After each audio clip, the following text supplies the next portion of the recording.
Okay, so today I'm going to talk about a couple of things, and the kind of the big picture is inevitably, and it's sort of a cliched way, is thinking about big data. And this is a slide that variants of which you've probably seen many times now. Big data is a big deal, but part of what I kind of want to talk about today is that kind of a point I want to make is that data for science and the kind of things that we want to do are not in general the sort of the objects of interest themselves, whether they're big or small or whatever. Data are only interesting to the extent that it helps us sort of understand phenomena, make decisions, and sort of ask empirical questions about the world, right? Data are in service of different things we want to do scientifically. And so my sort of philosophy overall is to try to remember to be a scientist first and a computer scientist second. I actually think this is something that in CS we often don't necessarily say out loud, which is to remind ourselves that we're scientists and that some of the ways that we answer questions about the world are sort of empirical, some are theoretical, but ultimately that's what we're trying to do, is understand algorithms, understand the world, build systems, and so on. And as somebody who does machine learning, I am methodologically centered, and so the way I try to think of myself as being a scientist is by trying to inform the methodological work that I do with collaboration around the sciences. And sometimes this is exciting, and it lets us sort of push our boundaries in different ways that feel like this kind of that feel like a big data. So this might be sort of large data sets with a lot of examples or big dimensionality, or also I think something that we don't talk often about is models that have a lot of structure in them. But nevertheless, the point is the bigness for it to be interesting is ultimately about about getting at these kind of questions that we want to address. So are we talking are we able to ask more subtle questions about the world? Are we able to build better systems that do sort of cooler stuff? Can we make better decisions and so on?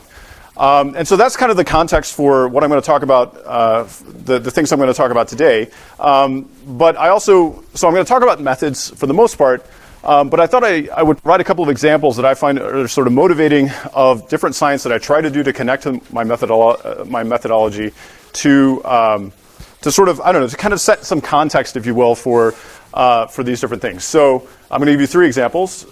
So this is some work we're doing with astronomers on the West Coast, where we're trying to build essentially a generative model for the entire universe. Okay, and the reason is because there's this thing called dark energy that's very mysterious that we don't know a lot about. But astronomers believe that if they could understand a lot of the structure of the early universe, that it would be possible to sort of know more about kind of where the dark energy is and kind of what it's doing.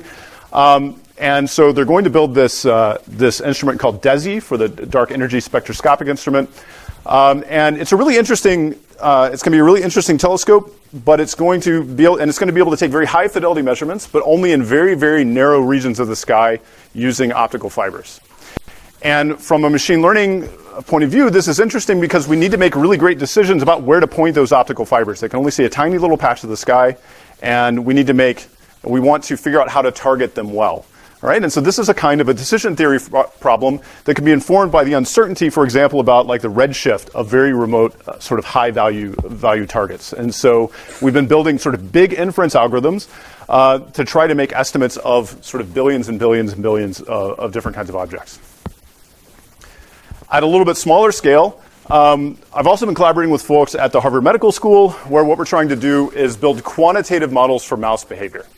Okay, so one of the challenges of understanding, say, genetic and neural correlates of behavior, so that is if you want to assess, say, the quality of a drug for treating anxiety, then the question is, in your mouse model, does this work? What does it mean to reduce the anxiety of a mouse, say? And so people have very sort of formulaic tasks, or sort of they do things like take video of the mouse and have grad students basically label every frame of the video.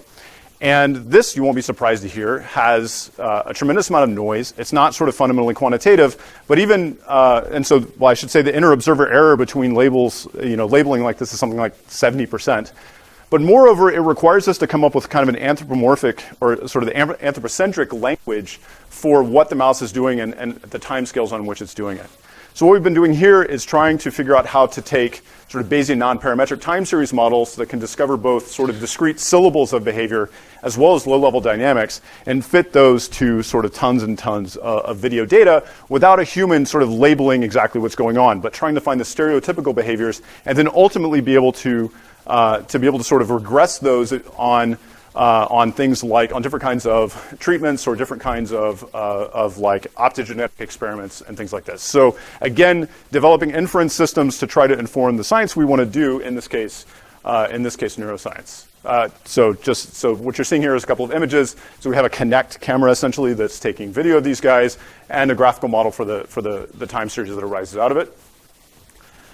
And then at even a much smaller scale, we also collaborate with folks in the chemistry department at Harvard to try to use machine learning to invent new kinds of organic molecules. Okay, so the kinds of organic molecules we're talking about here are typically things like organic photovoltaics, as well as organic LEDs.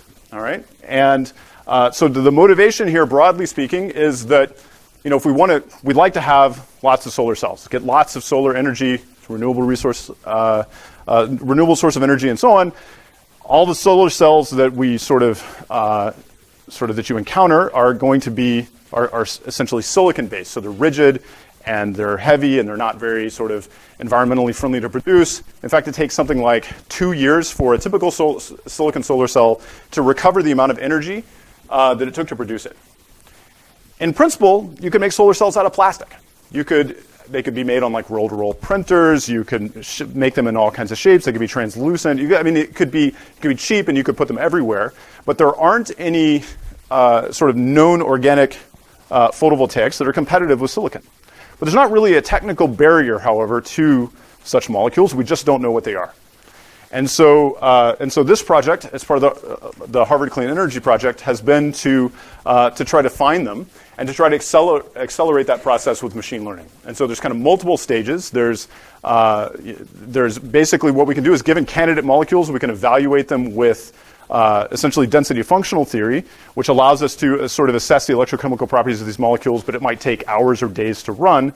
And then ultimately all the way down the pipe until somebody actually synthesizes a molecule and we evaluate it in the lab. But we could look at millions more molecules if we can evaluate them, if we can initially screen them before we even run density functional theory on them. And so that's what we've been doing, and we've been able to accelerate this process quite a lot, leading actually to completely novel molecules, both for OPVs and also for display devices, OLEDs. So this is something that, so anyway, the point is that these are kind of three feeling very sort of different projects that inform some of the methodology I'm going to talk about today.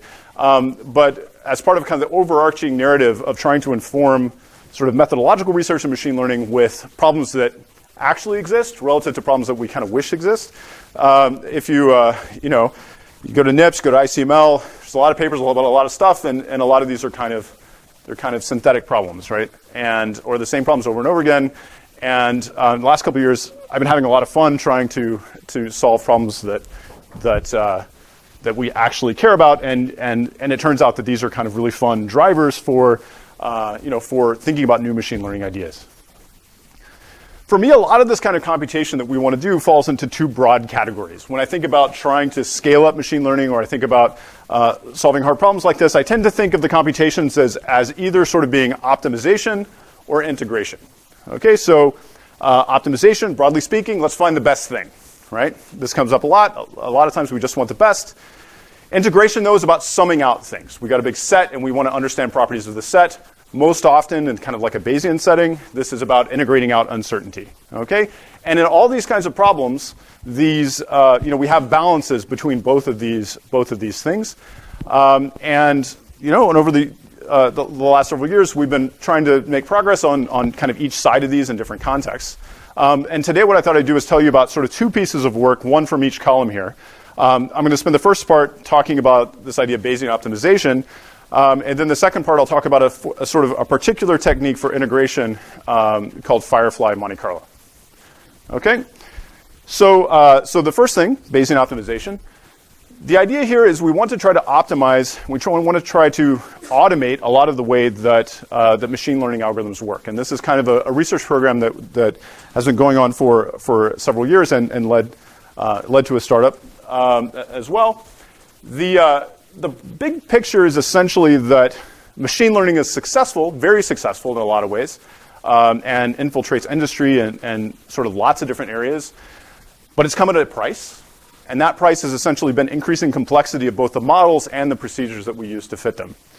And this is fine, except that it's kind of bad from the point of view of being a methodological field, which is that it becomes harder and harder for a non-expert to read your paper and to implement the thing that you did. And this is both because of sort of fundamental expertise things, but also because these papers contain less and less of the important details, the hyperparameters, and all the knobs that you need to tune to actually make an algorithm go. And this is probably an experience that a lot of people in the room have had.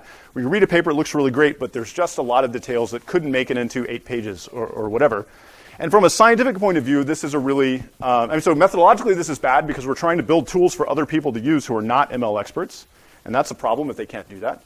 Scientifically, it's bad because our work becomes less reproducible, right? We want to be able to write papers and expect that other people can get the same results under similar circumstances, and it becomes harder and harder to do that the more the details are swept under the rug. So the example that really sort of pops out is the sort of resurgence of neural networks under the sort of the worldview of deep learning. So neural networks are a great idea. They work really well on a lot of different kinds of problems, and they've made a huge amount of progress on visual object recognition, speech recognition. There exist people who are very excited about them for NLP. There's and sort of drug discovery, lots of other things. These molecules I was talking about, we do a lot of that in practice using big deep networks. The problem is that it sometimes feels like you kind of have to be Jeff Hinton's graduate student if you want to make this stuff go, right?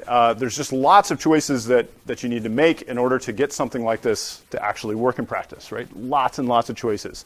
And every time there's a new set of papers come out and new results, there's probably new metaparameters that were introduced, whether you're talking about batch normalization or dropout or whatever it is.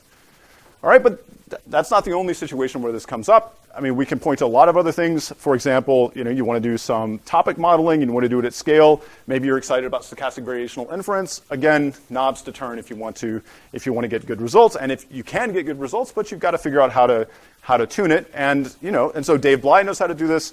But other people have other data sets they want to apply it to. And if we want to take our method seriously, we want to make it possible for anybody to make this stuff go.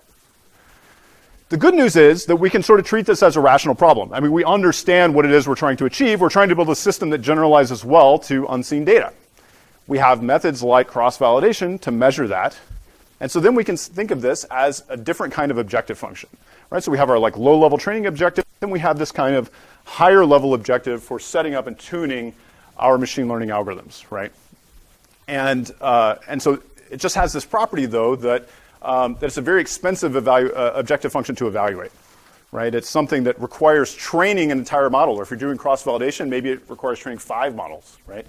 And that might take hours or days or weeks or something to evaluate even a single point in this objective function. And then after you're done, that result may be very noisy, right? So it's an objective function, but it has properties that are different from a lot of the objective functions that we're used to dealing with, where we can kind of write them down and expect, stochastic gradient descent or LBFGS or something like that to be able to solve them. And so it's useful once we've kind of thought about how to rationalize that process to think about how people in the field currently solve this optimization problem.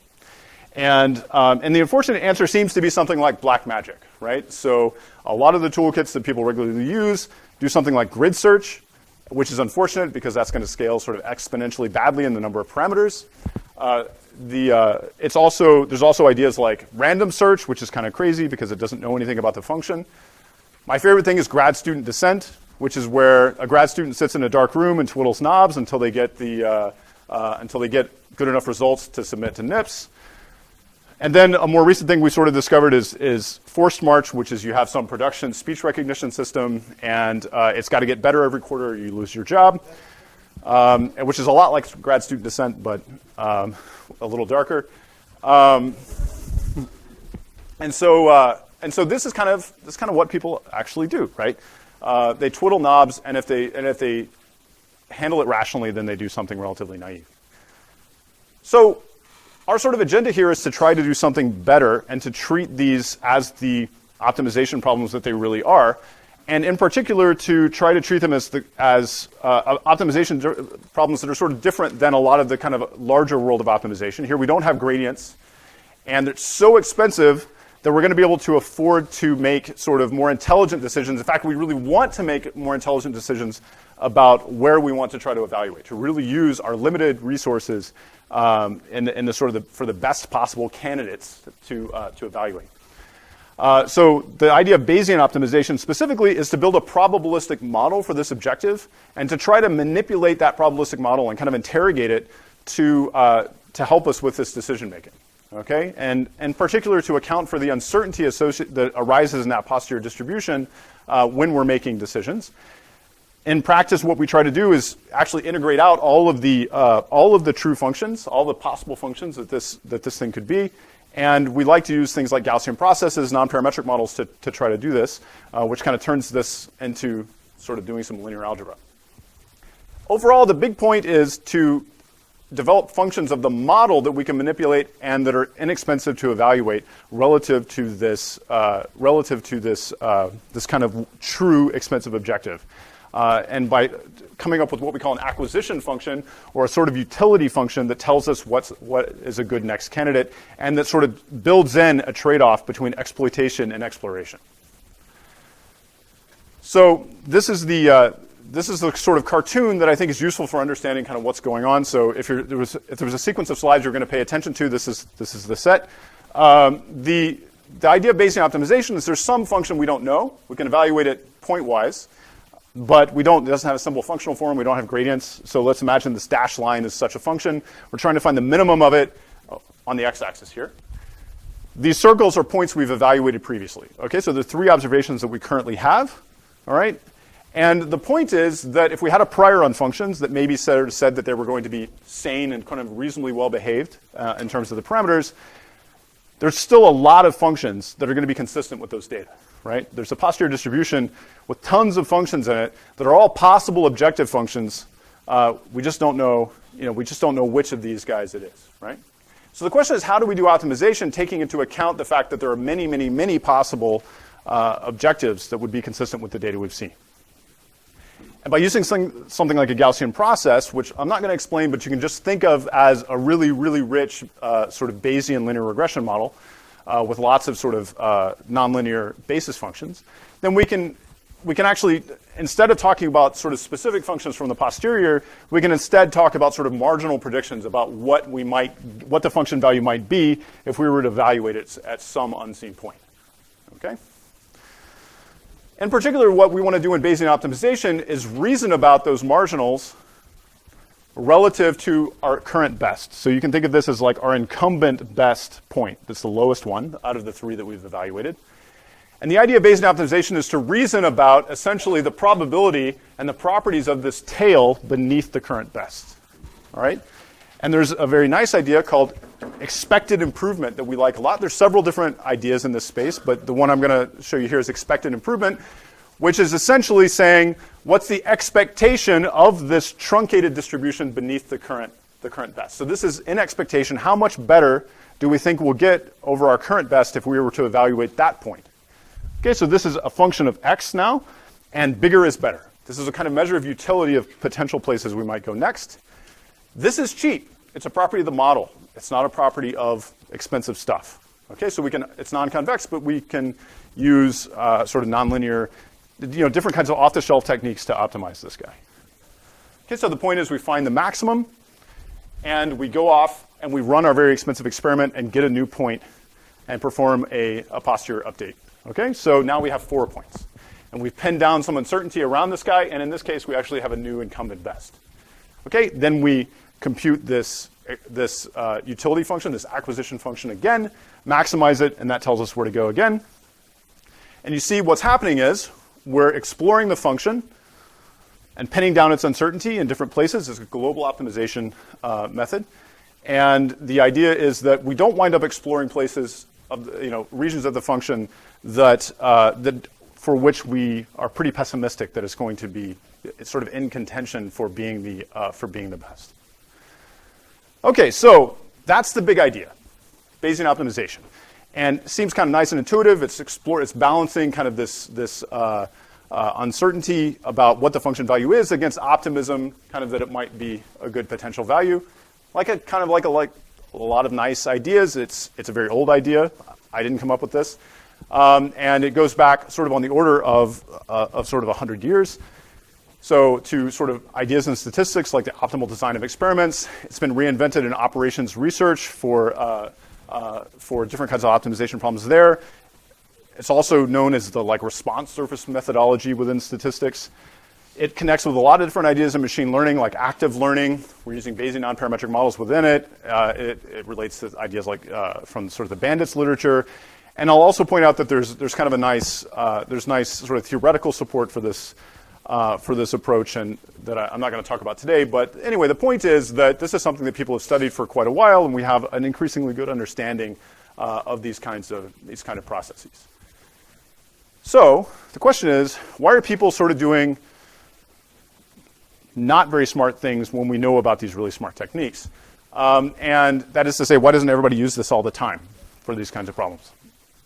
And the answer is always, of course, that the real world doesn't match this kind of very nice theoretical world with beautiful smooth functions all that well. And the real world problems have lots of constraints. You have an unknown model. It has unknown length scales. We don't really know what kernel to use. And you also don't want to implement a meta machine learning algorithm when you have the machine learning actually that you need to do. You need to write the low level code. You're not going to spend a lot of time developing a meta learning system as well. And so I guess overall the point is that I think Bayesian optimization has had a kind of reputation as being fragile, slow, and complicated. And this kind of research program has been, broadly speaking, about trying to sort of figure out ways that we can get past some of this stuff. Okay, so trying to address the gap between sort of the very elegant ideas here and the practical sort of reality of it. And then what's been fun is once we've figured out ways to make this stuff practical, then we can sort of put our modeling hats on and think about the different ways that we might build in more information about the function, about relationships between functions, and sort of treat these as cool white box problems than black box problems. So I'm just going to talk about a couple of things today to give you the kind of flavor of it, and sort of just to sort of give you the idea of how we thought about making this stuff practical. The sort of the elephant in the room, broadly speaking, is this prior, right? So we can reason about Bayesian posterior distributions, but you have to have a prior on objective functions, and that's hard. If it's bad, if you choose bad prior, then your posterior distribution is not going to be useful because it's not going to know anything about the true function. And this has arisen both from people making very strong assumptions about the smoothness of the function class, but also about the hyperparameters, about the sort of characteristic length scales that inform these functions. And in particular, the state of the art of this has always been to use essentially empirical Bayesian methods to set these parameters and wind up with point estimates for the kernel parameters. This turns out to be a bad idea because we're in this regime essentially where we don't have very many evaluations of the function, and there's substantial uncertainty not just about the function, but even about the sort of function class that we're in. And we'd like to be able to integrate those hyperparameters out. And in other work we've made sort of robust MCMC methods for integrating out those hyperparameters. And this allows us to do what we think of as kind of fully Bayesian optimization, where we integrate out not just the functions, but also these kernel parameters. So to give you an idea of what's going on here and why this sort of makes things more robust and more practical, we can return to this kind of picture here where we have some function we're trying to minimize, and we've got 3 evaluations of it. And we can see that there's not just uncertainty about what function it is, but also kind of what characteristic, kind of what the length scales are of that function, right? So we could imagine smooth functions that would interpolate those points, and we could also imagine kind of crazy bumpy functions that would interpolate those points. So there's sort of 2 levels of uncertainty in this hierarchical model, in a sense. The challenge is that each one of those different length scales would want us to do something different as part of our sequential procedure, right? We would want to do something kind of slightly different depending on our prior, and that feels like a bad place to be, right? Because if our prior is off, then we're sort of in bad shape. But it turns out that what we can do, if we integrate that out, we can essentially compute a kind of an expected improvement. That is, we can construct an acquisition function that is going to be sort of a good idea under all the different hypotheses about what these length scales are. Okay, and this turns out to make a big difference empirically in practice. The difference between sort of things working and things acting pretty pathologically, particularly in the kind of the regime where we really care about, where we have a small number of evaluations because our function is so expensive. The other kind of thing that we realized we wanted with this right away to go from sort of theory to practice was to think about parallelism. If we want to use this for machine learning algorithms, almost certainly we're going to have a cluster of computers and we can run a bunch of stuff in parallel. And if we do the kind of classic sequential approach, then we're going to be not using those resources necessarily very well. So the question is, how do we do multiple experiments at once? And we can't just do the naive thing of maximizing the acquisition function, because that's going to basically generate the same experiment over and over again. But what's fun about having a probabilistic model here is that we can actually fantasize possible ways that any pending experiments we have might finish. So you can imagine we have three computational we have 4 computers, and 3 of them are running experiments for us. And the question is, what do we do with this 4th one?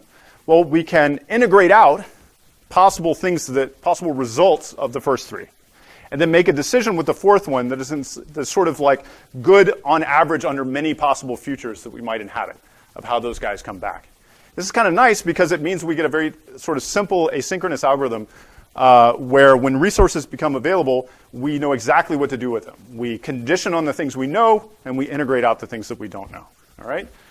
With a similar kind of picture to before, let's imagine that we have, again, 3 observations, but now we have 2 more experiments that are off running, and we know where we ask them to run, but we don't know what their results are yet.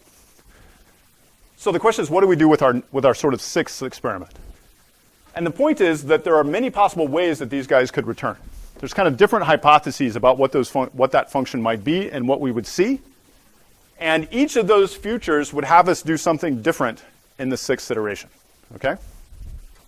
But again, we can integrate out those possible futures and try to make a single decision and form a single acquisition function that's going to be good under sort of on average under many of these possible futures. All right, and this, as I said, leads to a very nice kind of asynchronous algorithm for parallelization. So there's a lot of other things we've been doing in this space to try to do multitask learning and account for costs and many other things. Yep.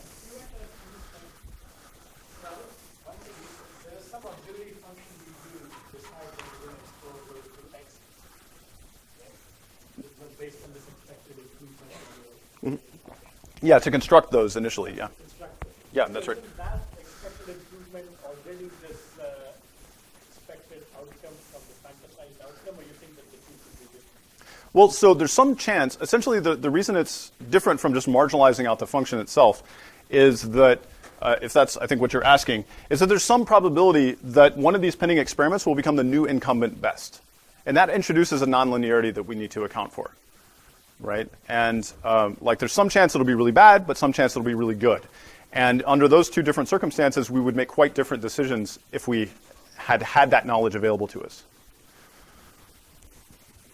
But this is suggesting then that what you really can do is your auxiliary function based on which you are predicting your expected improvement. That you could, for example, this is not just proposing it to itself and saying that it will do.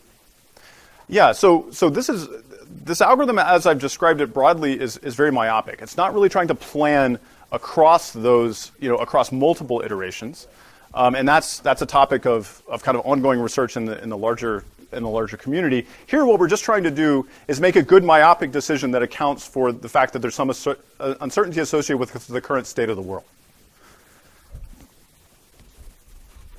So one of the things that's fun about this is it's helped us automate a lot of different kinds of procedures and kind of come up with a way to just go from an architecture that you're interested in to reasonable performance without you having to sit there and twiddle the knobs by hand. What was surprising when we sort of got over the hump with this was that actually it very often outperforms humans as well, and it at various times has been either set the state of the art or been competitive with the state of the art, where the state of the art was something that somebody came up with and fiddled with sort of themselves. And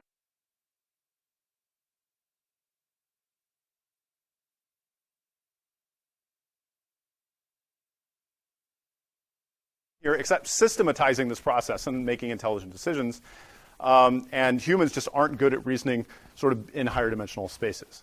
And that regime where you start to get into like unintuitive high-dimensional spaces is really like 5 dimensions. And so it's kind of started to filter out into other places that people use machine learning as well, not just deep learning, where it's been very successful, but also other kinds of ideas as well.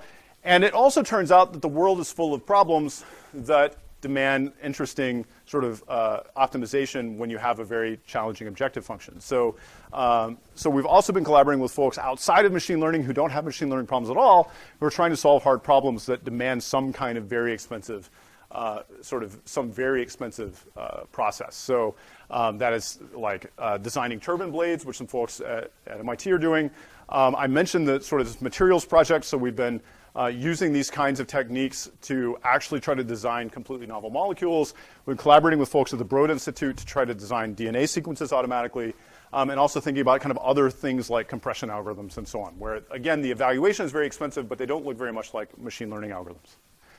One particularly kind of fun example that you can see quite well, some mechanical engineers at MIT, Songbei Kim's lab, they do this really cool biomimetic sort of robotics work where they're building sort of Cheetah robots, and these have very kind of nonlinear control systems built in. So that is to say that to figure out how to make these guys run well looks a lot sort of, is quite different from the kind of mechanical engineering that you're usually trained in.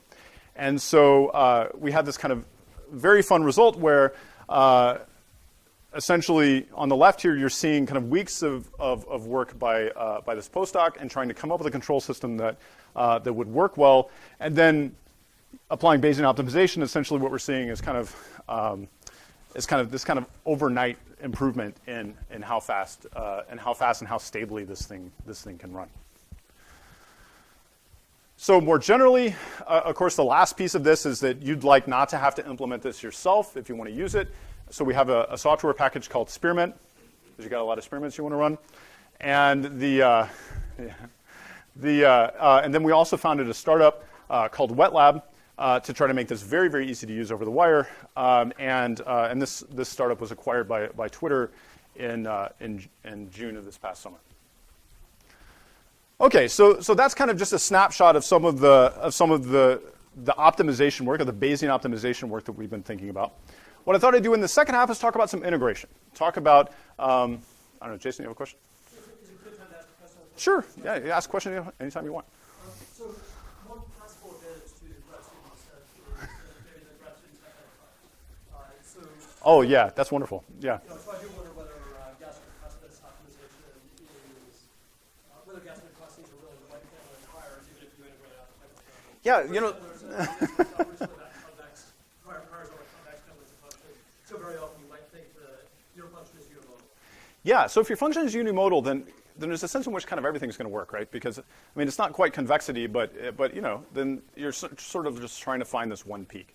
It turns out that a lot of problems, I think, are not really like that. Like in a lot of these problems, we have discovered that there are separate regions of the space that some of which are unintuitive, that are sort of equivalently good or better than like the conventional wisdom.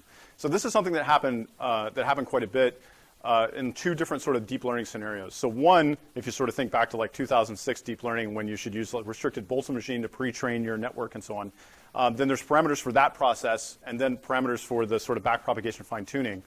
And people had a really strong intuition about exactly how to set up that balance between those two stages.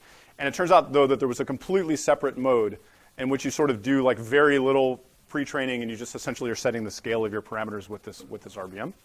And then the other has been in convolutional neural networks, where there was a lot of intuition about the size of the learning rates, and as well as the kind of the regularization parameters going up the network that turned out to be wrong, essentially, where you really actually wanted sort of lower learning rates than expected, and asymmetry kind of with like L2 regularization as you go up the network.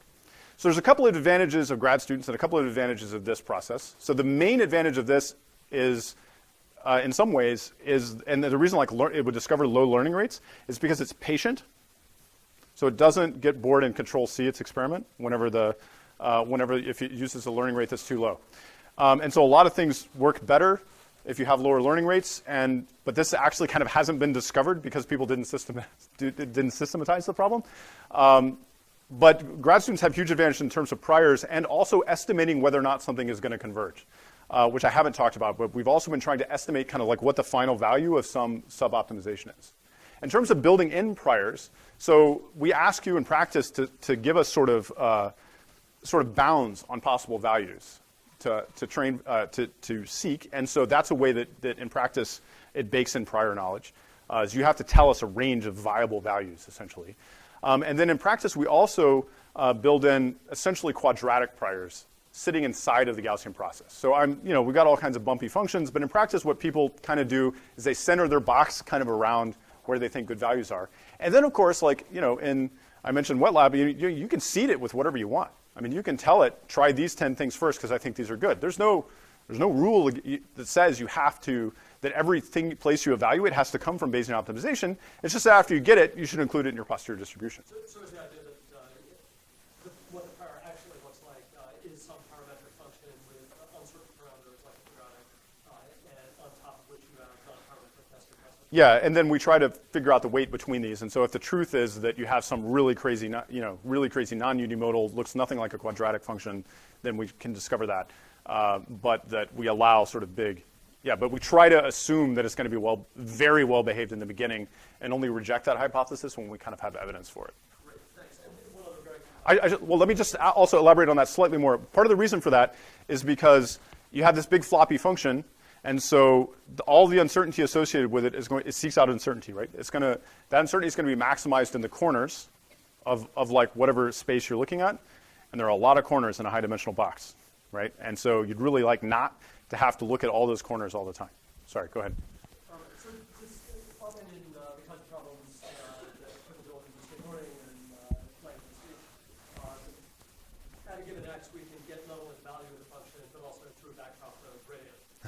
Yeah. And a Bayesian optimizer ought to be able to make use of that information. Does permit to do that? It does not. So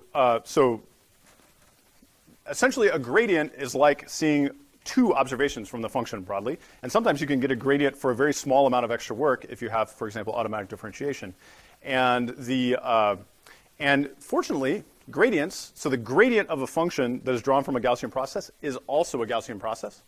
And so that means that your covariance function that you would apply to a Gaussian process can very easily include gradient information in the posterior, or that condition on gradient information if you have it available. So we don't do that now, but it's something that is kind of just, like there's no technical barrier to it, we just haven't implemented it.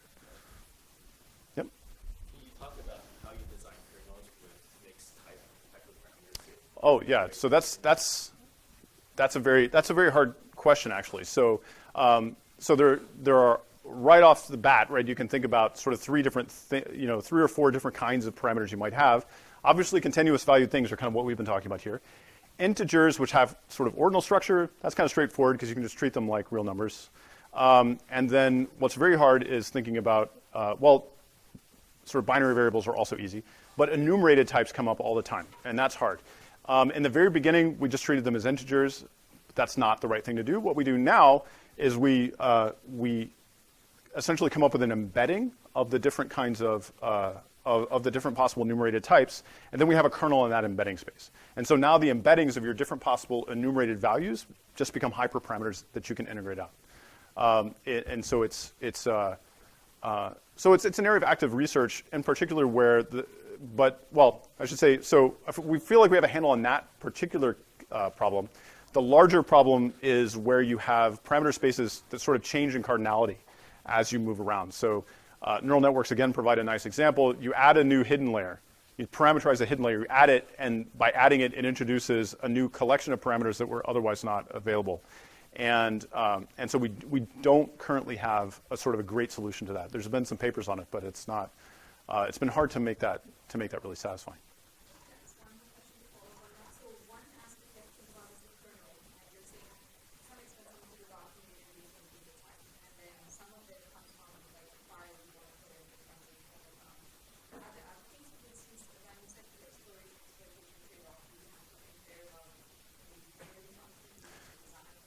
So we've done empirical exploration of several different utility functions that are there in the literature. So EI, the one we're doing here, does not have not have an additional parameter, but GPUCB, which has some very nice theory associated with it, does have a parameter to explicitly trade that off. So this is the Gaussian process upper confidence bound. It's sort of a bandit view on these problems. And there's also probability of improvement, which doesn't try to get an expectation, but just tries to ask the question, what's the probability you'll get a better value in the next iteration?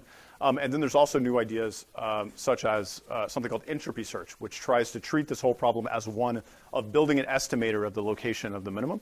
And some of them have parameters, some of them don't. Entropy search is very conceptually appealing, but it's not risk calibrated. So we really like EI because it basically works as well as everything else and doesn't have any knobs to turn. And also has units that we understand, which is like when you look at the value of the sort of the y-axis of that utility function, that's like how much better in units of loss do I expect to get? And having that interpretability is kind of nice. Okay. All right, so in the interest of time, so questions are more fun than more slides. So this is really good. If there's more questions, very happy to answer them. So please ask. I thought I'll sort of talk a little bit about this. It's going to be a little bit more technical, and we'll see how far we get. What time should I stop?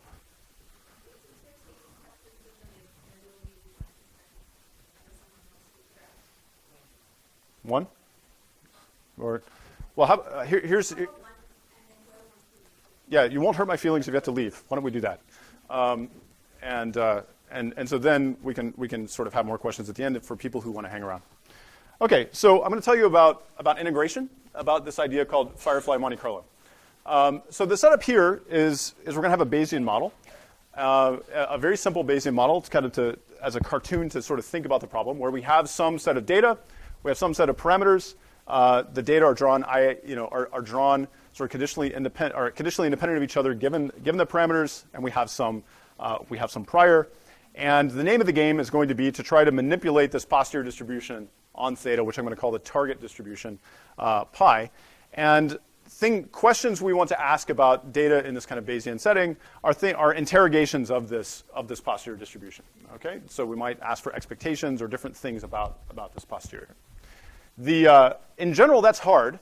Because interrogating through expectations essentially means doing integration.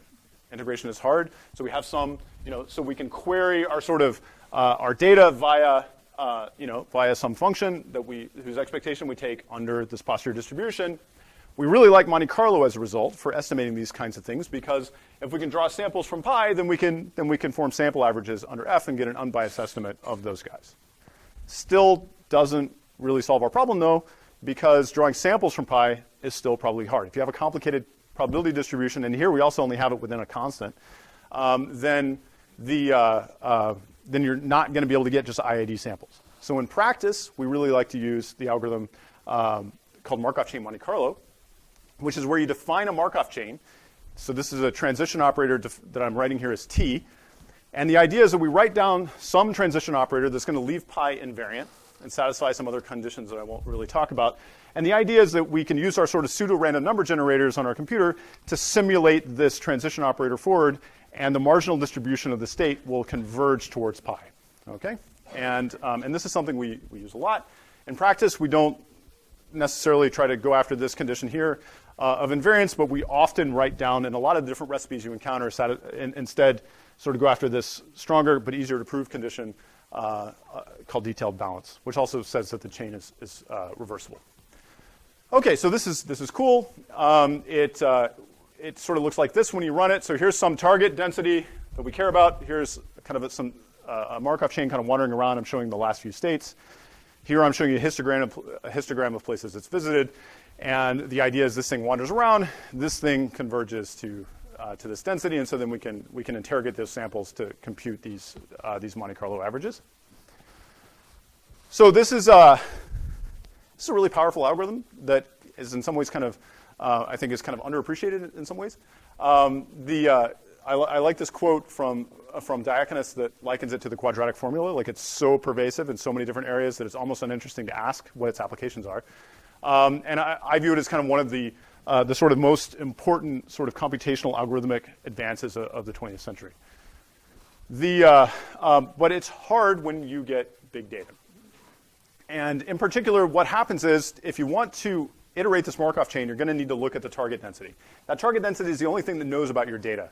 And so no matter which of the kind of common recipes you use for MCMC, whether it's Metropolis Hastings or Gibbs sampling, whatever, you're going to have to look at that density. Okay? And the reason that that's a problem is because that density, if you have a lot of data, is going to have a factor for every single one of the examples. Right? So we're doing photovoltaic prediction. There's going to be several million of these guys, and they're all baked into this big product. And so if I want to evaluate some new point in space to see whether or not this is a reasonable hypothesis, then I have to look at all of those. And this is kind of a different situation than we're usually in with like stochastic gradient descent. So if you want to do optimization, life is good, right? I just take a subset of the data. Stochastic optimization, classic style, will converge under very mild conditions where all you have to do is not totally screw up the gradient.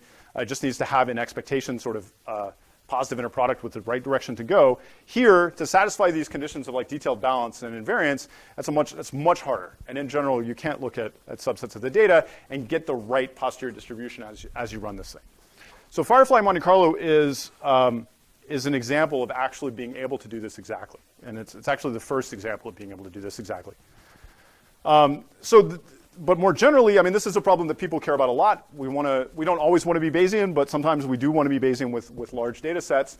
And so it's captured the imagination of quite a few people in statistics and machine learning, trying to figure out how to do something like Metropolis Hastings, where we only look at a little bit of the data every time we make a move. In general, so there's been sort of dozens of papers of which this is a subset. In general, none of these converge to the right answer. Some of them can be proved to converge to something near the right answer. But in general, we don't understand these kind of things very well. Firefly does converge to the right answer under a different set of conditions that I'll show you.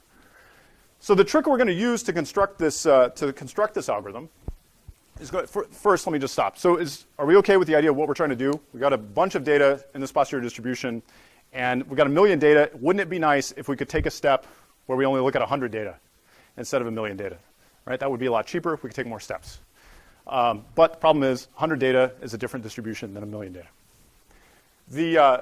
So what we're going to do is use a trick that is just like my favorite trick in MCMC. It's called the auxiliary variable trick. So there's some theta we care about, right? But we're allowed to add to it, to augment it with any variables we want according to some conditional distribution that we can pull out of total thin air to create some larger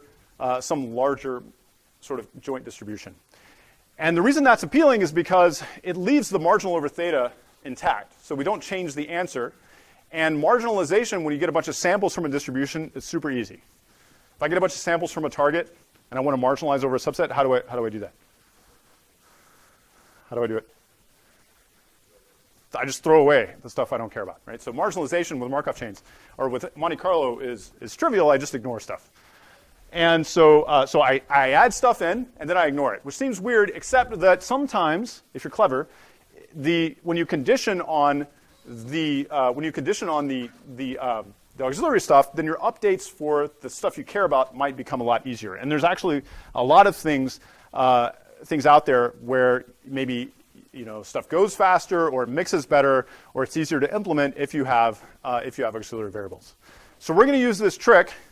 And what our trick is going to be is we're going to introduce a binary variable, a Bernoulli variable, for every single datum in our data set. Okay, so it's 0 or 1. And the idea is we're going to construct a particular distribution over that condition on the parameters.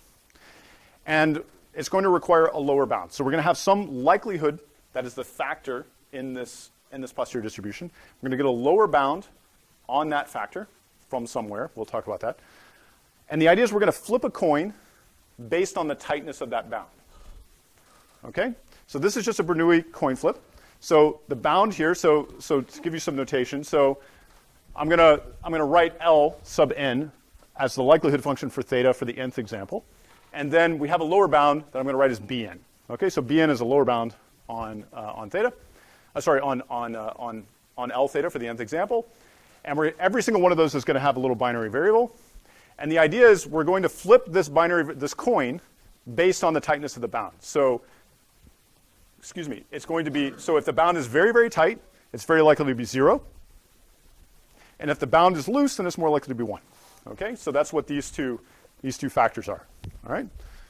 Now that seems like a really weird thing to do until you think about what happens if you condition on the value being 0 for one of your examples. Okay. If that happens, then your posterior distribution, that is, you're sort of conditioned on these extra guys, just becomes the bound for that example instead of the likelihood. Okay, so you can replace the data with this bound. All right, and then if this binary variable is 1, then you have this slightly different expression, which is basically the sort of the difference between the two. All right. So what that means is if we condition on these binary variables, all the ones that are 0 fall out of this posterior distribution, and now we can make steps in theta that don't have to look at all the data. And what we're essentially doing is including extra randomness in the Markov chain that is flipping some of the data on and off and replacing them with bounds instead. This still has so even though this is taking steps that are only looking at subsets of the data, randomized subsets of the data, it has the property that using any operator you want on theta, it will still converge to the true full data posterior distribution. Okay, so this is exactly that trick. We add some extra stuff. Conditioning on it makes the computation easier. And then, and yet marginalizing out the additional stuff leaves the original true answer intact. So so you might complain, just reasonably, that okay, well, you've just replaced all these likelihoods with bounds. Bounds aren't necessarily free to evaluate. So what do you do? Well, if you choose the bounds to sort of essentially be scaled members of the exponential family, a big product of those just corresponds to essentially kind of, you can think of it like sort of just like summing the sufficient statistics. You can take all of those bounds, your million bounds from your million molecules, and you can summarize that with just one bound. And now when you flip data on or off, it's just a question of updating those binary variables and just adding or subtracting from that one bound that you're maintaining. So, and there are different kinds of bounds like this. For example, logistic regression has, like a bound due to Yakla and Jordan for, that gives you a Gaussian, basically, and it's tight at any point you want to pick. So we call this Firefly because what's happening is the data are flipping on and off. Okay, so here's a picture where, so as the Markov chain evolves, sometimes we're updating theta, and sometimes we're updating which variables are included according to the tightness of the bound. And so this is comparing sort of two different runs of like Metropolis Hastings. And what this figure is showing is it's all black, and then this is an ordering of sort of a bunch of data. And it's yellow if that datum is included in the computation of the posterior distribution. This is the vanilla thing you would normally do, in which you have to maintain all of the data, right, every single iteration. And here you're seeing why this is called Firefly Monte Carlo. You have mostly black, and then some of the data are blinking on and off according to the tightness of that bound and this Bernoulli random variable. And the point is that we're getting the same answer. That is, we're getting the same, we're converging to the true distribution, but only looking, in this case, at like a tiny subset of the data at every iteration. So we can, kind of what's fun here is to be able to look at different possible operators. Unlike some of the other proposals, this has the property that we can use on the thetas. You can use Langevin dynamics or Hamiltonian Monte Carlo or slice sampling or whatever your favorite approach is. And in general, if you just throw down a bound and don't sort of choose that bound to be tight, then this doesn't help very much, not surprisingly. So this is looking at a couple different problems. So these are kind of toy problems, except for this one, which is really looking at organic photovoltaics. But if you select the bound to be tight, and one natural place to make it tight is at the map location of the posterior distribution, then we can see sort of tenfold speed improvements. That is, we can look at, so for example, on organic photovoltaics, we're looking at so many fewer molecules at every iteration of the parameters that we're sort of seeing about a 30-fold increase in performance. Again, without compromising the actual answer, the actual thing we want from this posterior distribution. So these figures along the top are showing you these three different problems with these three different approaches, and you're sort of seeing how many likelihood evaluations are being done per step as a function of iteration. And the point is that you're just in all these cases, you're having, if the bound is tight, you're having to do many fewer iterations as you go. Okay, so that's Firefly Monte Carlo. So it's kind of this fun idea for thinking about integration. So I've talked about two things today. I've talked about Bayesian optimization, and I've talked about Firefly Monte Carlo. Bayesian optimization is about optimizing expensive functions, possibly noisy functions too, and trying to sort of take old ideas from this literature and make them practical for the kind of problems we care about now.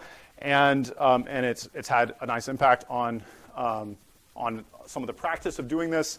And it's also sort of gone outside of machine learning into other areas. There are a lot of open questions that we're continuing to tackle. And as I said, we built a startup out of this that we successfully sold to Twitter. And then Firefly Monte Carlo, I think it's this really fun, kind of more specific idea where we're trying to come up with valid Markov chain Monte Carlo algorithms that allow us to use some of the tricks that we might use in other kinds of optimization contexts. That is to use kind of mini batches of data, but still converge to the right answer.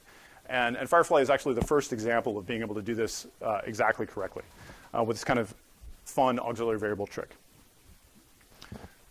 So more generally, I mean, the name of the game here is to try to come up with new methods, but also to come up with new methods in the context of problems that we really sort of care about. For me, I try to really keep in mind all the time the computer scientists are still scientists, and in particular, I think it's an incredibly exciting time to be doing something like machine learning and computational statistics, because if you're the kind of person that sort of grew up, watching like Cosmos, and you imagined being a scientist who could do physics or do biology, lots of different things, and you got excited about lots of different kinds of science, like, maybe 30 or 40 years ago, you became a physicist, right? Physicists can do whatever they want, but these days you become a computer scientist, right? And you get to touch a lot. You can build a toolkit that allows you to touch a lot of different fields and get to do biology. You get to do astronomy. We get to do a lot of different things. Now, obviously, that means you're like the dumbest person in the room a lot about these kind of domain-specific things, but that can also be really fun and challenging. And again, you sort of get to grow up to be any kind of scientist you want to be, doing this kind of stuff. So this is kind of directed at grad students to think broadly about how to use the tools that you develop during grad school. So thanks a lot. I'll end there. Right.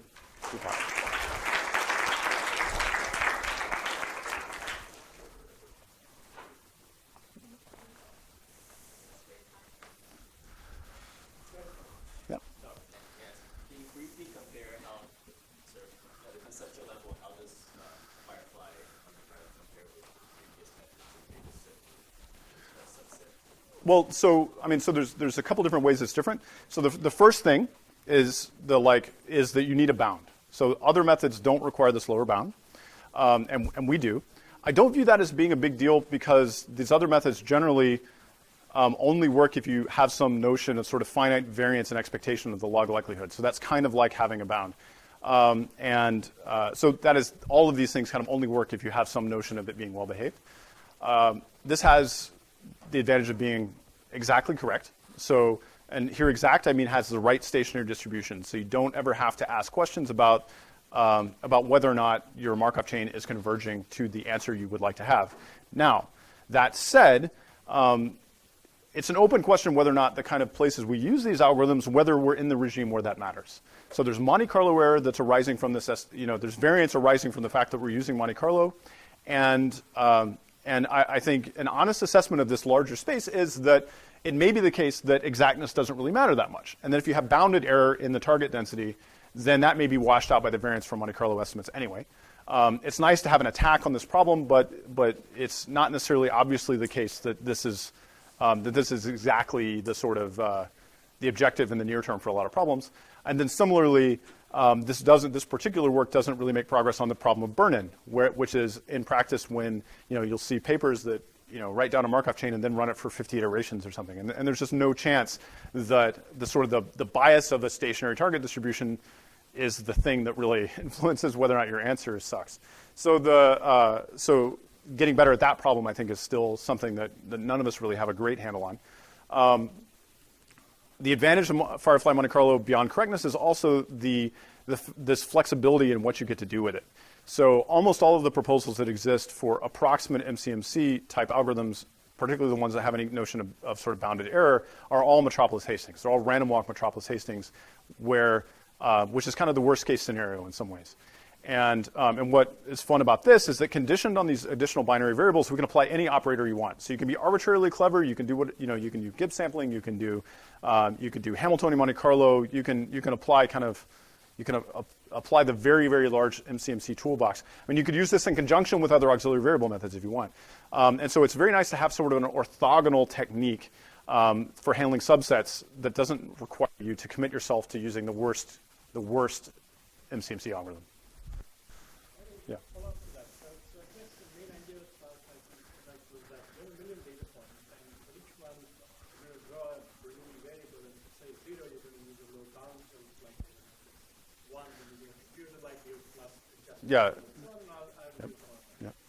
The first thing is the probability of using it will depend on the type of the file. Yes. So I know you told us, but I couldn't get how you got away from actually having to compute it. Because, and the second question was just a matter of intuition. I assume the tighter your bound is, the more likely you are to skip that sample because you have a tight bound. So in other words, if D and L are closed, then Z is very likely to be 0. So in some sense, the efficiency of this method will depend on how good it is. Yeah, that's right. Can you just tell me again how you get away from having to Yeah. Okay. So breaking that problem apart a little bit. So the first question is, how could you ever update the z's? How could you update these binary variables without looking at the likelihood function? If I have to do that at every step, then I'm right back where I was. That's a real issue. So what we do is, in practice, we don't is that we actually have a Metropolis Hastings proposal on that, and observe that you only have to look at the likelihood function if you propose to change the value from its current state. And that if you're going to do that, if you're going to change the state, you're going to have to look at the likelihood anyway. You either just looked at it or you're going to have to look at it, so there's no additional cost. And if you don't propose to change the state, you don't need to look at it. So that is an issue, and it requires some amount of kind of consideration. The second thing is efficiency as a function of tightness of the bound. And so if you just throw down a bound, like a very natural thing to make the bound tight at the mode of the prior distribution, for example. And if you do that, then this may not be worth the trouble. And so that's kind of what this so this is kind of these results. This is showing the sort of like what you would do with vanilla MCMC, and trying to get a sense of the quality in terms of the estimation as a function of how much work you did. And this is where if you don't pay any attention, you just throw down any old bound based on like the prior. And then this is making the bound tight at the map location, so the mode of the posterior distribution, which is not a typical sample, but it's kind of saying it's going to be tight at the most likely point. And so then you get a much bigger win, because the idea is then a typical sample from the posterior distribution is going to be a place where the bound is tight. The question is, how do you get that? But finding the map point is something we can employ our giant bag of optimization tricks to. So we can use subsets of data, we can use hog wild, whatever, in order to wind up with, to get that map point, because it doesn't need to satisfy any of these invariance conditions. So you can do with a little bit of work in the beginning to find the map, make the bound tight at that point, and then you can expect it to get this kind of order of magnitude performance gain. Yep. I feel like this is a little bit of a dumb question. So in the first part of the talk, you were talking about optimizing hyperparameters. Is there always such a clear line between, say, the parameters, the non-hyperparameters and the hyperparameters? And at what point do you drop this Bayesian optimization stuff? Okay, so is there a way to account for how long these take when there's quite a difference in how long the sample takes? So okay, so for the general optimization regime, this is tackling a particular corner that I think is in some ways underserved within optimization, which is where your problem doesn't have that many dimensions, maybe sort of like 100 dimensions, or more typically in these kind of problems like a dozen, which is already very hard for a human, but impossible for grid search, but is not crazy. So that if you don't have gradients, you can still hope to succeed.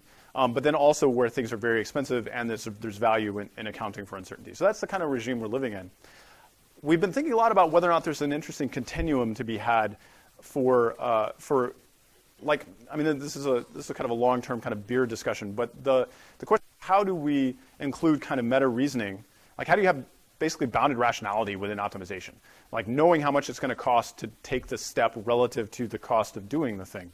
And at one end, you've got kind of like, really simple, like evolutionary type algorithm, really dumb, and that also, but if your thing is cheap enough, that doesn't matter. And then we have this regime where things are so expensive we can do a lot of work. And what you'd like to have is a way to rationally select those based on actual properties of the problem. And I don't have a great answer for that right now, but that's something that I think as a field we need to think about. Now, within machine learning models specifically, how do we think about the boundaries between meta parameters and low-level parameters? And typically, I mean, the place where this really pops out is in things like regularizations, where your training error is not going to tell you anything about regularization because the whole point is to dial back the training error, or to actually limit its capacity. And so we're always going to kind of think of those as being meta parameters because they're not looking at the training data. More generally, though, when we talk about all the other stuff going on, whether we're talking about like basically all kinds of learning rates and other things that are going in that are not really regularizing, but they're kind of like properties of a successful training procedure, then I think it's a very blurry distinction. And in fact, we had a paper at ICML about using automatic differentiation to actually find the gradients in terms of anything in your whole optimization procedure. And so I'll actually talk about that tomorrow at UMD, if anybody, I don't know, it's a long way, but actually trying to differentiate in terms of like the learning rate of your optimization. And you can, but not at large scales yet. Yeah.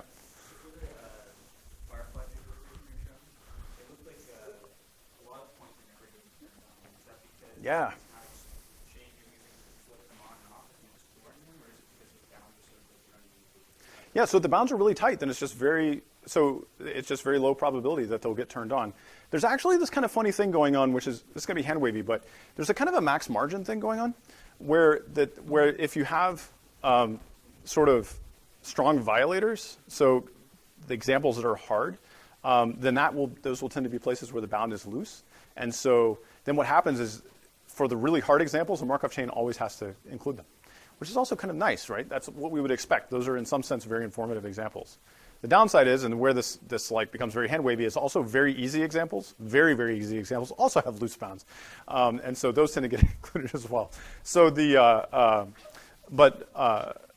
we've tried to have an honest assessment of the mixing, and to be clear, adding this extra stuff hurts the mixing of the whole chain. But we do feel good about mixing over these binary variables. Yeah. So following up on Adam's question, hyperparameters in the setting you described stay fixed during the entire evaluation with particular parameters. Sorry, about which? You're running a learner. Yeah. And when you run the learner is moving the learning algorithm is changing the parameters. Yep. But leaving the hyperparameters fixed for the entire run. That's right. And the Bayesian optimization is to have a route that jumps around the hyperparameters. That's exactly right. And so I always wonder about tuning hyperparameters during learning. And the reversible computation stuff, I think, doesn't do that. Well, but it's yeah. So this is a question that's been, I think, is really hard for us to understand about these. I mean, even outside of Bayesian optimization, it appears that on solving these kind of non-convex problems that everybody seems to work on right now, that the initializations and that learning path, the actual learning dynamics, seems to have a huge influence on the actual solution that you get. And so as a result, we would hope, and in convex problems it would work, to start from the warm start from some previous solution that you just had and now optimize that again, and that would probably be better. That appears not to work on like deep neural networks, and which is crazy. But the geometry of these things, is just very complex. But even the scale of the initialization seems to matter a lot, and so that's something that we tend to include in these guys. The reversible learning thing. I mean, my sort of conjecture is basically that, so here's an example of a problem. So we train some big system, some big neural network, and then we add like 10% more data. And the question is like, how much should you have to unwind that training procedure before it's like it actually would have landed in the same place. You should only have to do that extra tail of work, and hopefully that tail is small and a property of how well you've regularized your system. But we don't. I mean, and reversible learning is one way to tackle that, but but we don't try to take advantage of that currently. Let's take a sort of extreme case where you don't get to do some kind of outer loop because you're just acting on one. Oh, I see. Yeah. And so you need to learn by interacting with the environment, and any hyperparameters are just going to have to get modified as you go, so that you work out more better. So that's a setting that people have thought about in AI for many years. Yeah. And I don't see how to connect it, how to connect the stuff that you can bring here back to that stuff. Yeah. So this is a great question, and this is a problem that a lot of people care about. You know, you could imagine large internet companies that have advertising systems that need to adapt over time, and so I think, but there's no technical reason that you couldn't have online Bayesian optimization that is kind of a slower process outside of your faster online learning in some kind of interactive setting, right? That these things probably vary more slowly because they kind of need more data. They're knowing about more stuff. But for example, we've been like one view on this is we've also done work on multitask Bayesian optimization where we have a sequence of problems that are all related. We could imagine in an online setting that we have a sequence of episodes, and you'd like to warm start today's episode using last week's the results from last week. Then we expect these problems to not be that different. So I think there are things to be done, but they sort of haven't yet been done. I mean, I guess you can think of the whole thing as like taking the uncertainty about hyperparameters and just putting it into a state you're just choosing actually. That's true. Yeah. There's no reason you can't. All right.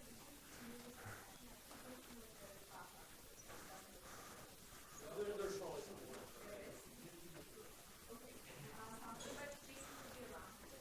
that. Okay, great. No, we can. Yeah. Thanks, guys.